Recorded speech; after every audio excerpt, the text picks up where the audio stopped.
假如书籍会说话，今日对话：你当像鸟飞往你的山。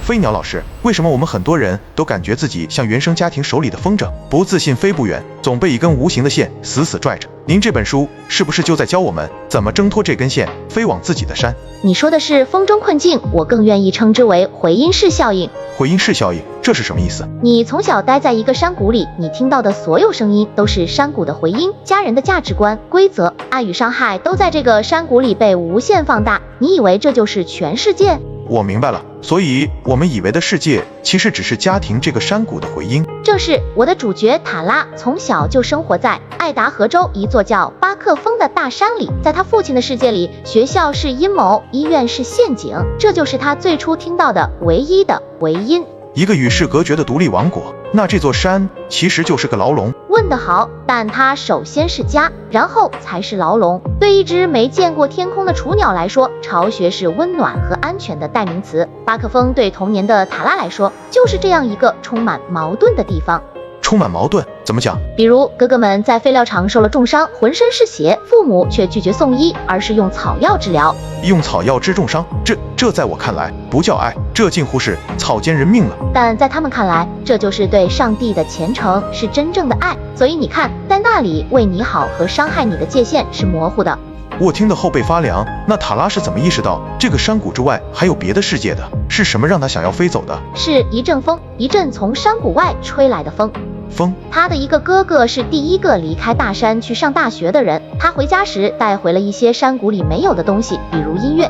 音乐就凭一首歌。当塔拉第一次听到古典音乐的合唱，他不知道那是什么，但那份和谐，那份秩序，那份不属于大山的美，像一颗种子在他心里种下了。你不需要一场惊天动地的革命，你只需要对另一种可能性产生一丝好奇。所以改变的开始可能只是一丝好奇心。为了能唱歌，这个连小学都没上过的女孩决定去考大学，教育成了她飞出山谷的翅膀。对，但这个过程是一场精神上的拔河。拔河怎么说？他把自己关在地下室自学，那不仅仅是学习知识，更是在对抗整个山谷的回音。他的父亲会说，你在浪费时间，外面的人都被魔鬼腐化了。这种声音比解开一道数学题要难得多。天哪，我懂了，一边是通往新世界的光，一边是来自旧世界的拉力，这种精神内耗比学习本身更折磨人。那他考上了吗？飞出去了吗？他考上了，但当他第一次走进教室，就像一个外星人闯入了地球。外星人？教授在讲欧洲，讲拿破仑，他的大脑一片空白。当课堂上讨论大屠杀这个词时，他甚至举手问，等等，他不会是问大屠杀是什么吧？他问了。天，我能想象那一瞬间的窒息感，所有人都看着他，感觉自己像个小丑，想立刻逃回那座熟悉的大山。当然会，但羞耻感没有把他推回去，反而催生出一种更强大的东西——渴望。他开始疯狂的阅读，想把过去17年缺失的事件一块块拼凑起来。这个过程我称之为第一次诞生。第一次诞生，我们不是只出生一次吗？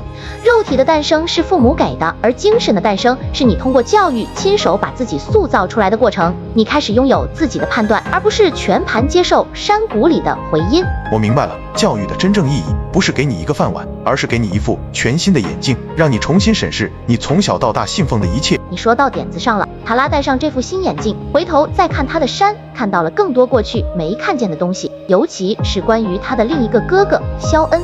肖恩，我听说他是塔拉生命中一个非常痛苦的存在。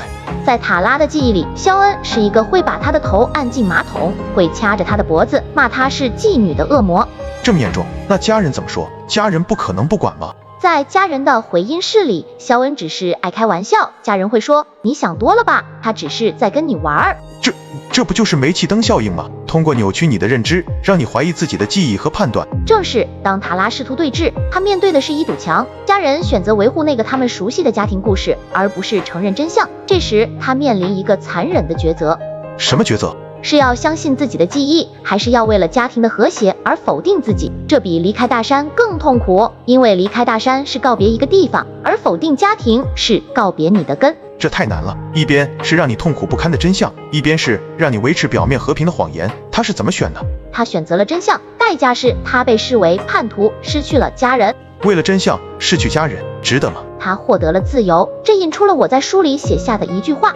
是是什么？你可以爱一个人，但仍然选择对他说再见；你可以想念一段记忆，但仍然选择不再沉溺于其中。你可以爱一个人，但仍然选择对他说再见。这句话力量太大，它给了很多在有毒关系里挣扎的人一种许可。离开不代表不爱，而是一种自救。是的，所以教育的终点是什么？是从哈佛、剑桥拿到一张文凭吗？不是，那他读到博士到底是为了什么？他自己说了答案，我把它叫做教育，我把它叫做我为了成为我自己而付出的代价。成为他自己，我懂了，是从我们变成我，是从我们家认为变成了我认为。对，当他再次回到那座山，山没变，家人也没变，但他变了，他不再需要用家人的眼光来定义自己，他找到了属于他自己的山。